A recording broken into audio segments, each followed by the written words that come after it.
करतूत की वजह से जुल्म को अपने ऊपर बढ़ाता है, दावत देता है। ज़हरल फसाद फिल बर्रि वल बहरी बिमा कसबत ऐदिन नास। इंसान अपने करतूत की वजह से फसाद पैदा करता है, परेशानियां बढ़ाता है। इस जमीन पर ये रब का निजाम और सिस्टम, लेकिन लोग अल्लाह के इस कानून को, अल्लाह के इस संविधान को नहीं समझ पाते।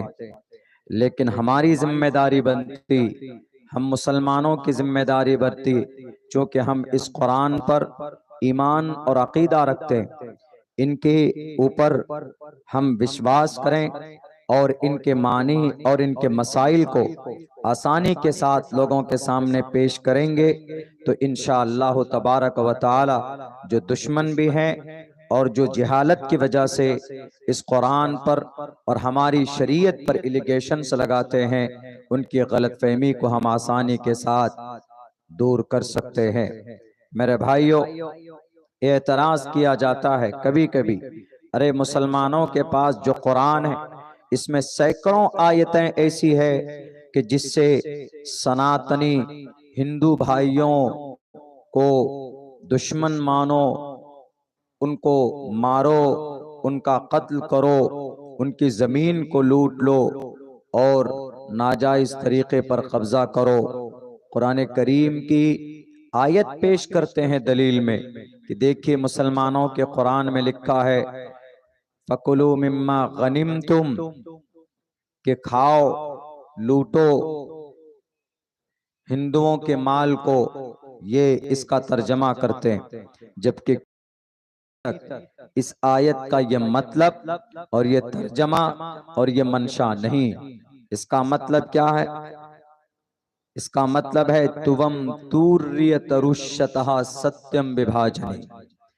मैंने इसीलिए संस्कृत का सहारा नहीं लिया है, बल्कि ये ऋग्वेद का एक मंत्र है। जैसे हम कुरान को मानते हैं, सनातनी हिंदू भाई ऋग्वेद को मानते हैं। हमारा कुरान अल्लाह का कलाम है, हमारा अकीदा भी है, दलील भी यही। वइन्नहु लतंजील रब्बिल आलमीन, ये रब्बुल आलमीन का कलाम। हिंदू भाइयों का सिर्फ अकीदा है, कॉन्सेप्ट है, दलील अगरचे उनके पास नहीं है, लेकिन वो लोग मानते हैं कि जैसे ईश्वरीय ग्रंथ सबसे पहले नंबर पर अगर कोई है तो वो ऋग्वेद। तो उसी ऋग्वेद में कहा कि तुवम तूर्य तरुष्यतः सत्यम विभाजनी। इसका अर्थ क्या है? इसका मतलब यह है कि अगर कहीं पर कोई शत्रु मिलता है, कहीं पर कोई राक्षस मिलता है, कहीं पर कोई दुश्मन मिलता है, दुश्मन, राक्षस, शत्रु अगर कहीं पर मिलता है तो आप उससे मुकाबला करो, और जब वो हार जाए, जब तुम मैदान जीत लो, यहाँ पर दुश्मन, राक्षस और शत्रु से मुराद यहाँ पर एक आम नागरिक नहीं है, बल्कि पहले जमाने का मतलब मुराद लिया गया है। पहले जमाने में दो बादशाह आपस में लड़ते थे, यही तारीख रही है दुनिया की। आपस में दूर दूर से बादशाह आते थे, किसी दूसरे इलाके में, किसी राजा के इलाके में, तो लड़ाई करते थे। उनमें से एक बादशाह जीतता था, दूसरा बादशाह हार जाता था।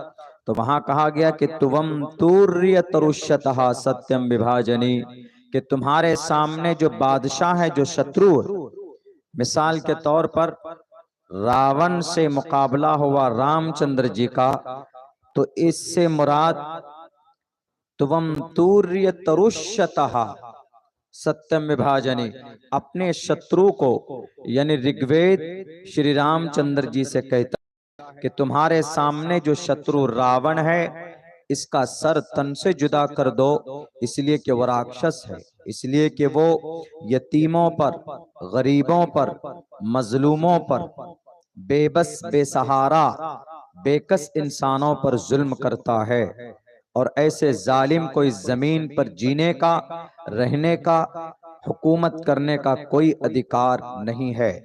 ऋग्वेद श्री रामचंद्र जी से कहता है, और श्री रामचंद्र जी मर्यादा पुरुषोत्तम उसका पालन करते हैं, और फिर पूरे लाव लश्कर को लेकर बहाना, वजह सत्यवती सीता मैया बनती है, उसका अपहरण होता, लेकिन मुकाबला होता मैदान में।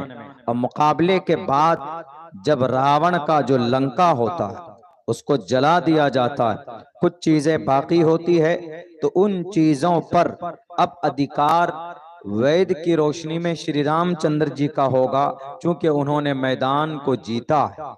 यही कुरान की इस आयत में फकुलू मिम्मा गनिम तुम, जब बादशाह आपस में लड़ते थे तो उसका ऑर्डर यह है कि जब सामने वाला बादशाह हार जाए तो उसका जो सामान है, जो प्रॉपर्टी, ये दो बादशाहों के बीच में लड़ने का कानून यही, जो जीतेगा पूरे मैदान का टोटल लाओ लश्कर, वहां पर वेपन्स और साजो सामान, घोड़े, ऊंट, सोने चांदी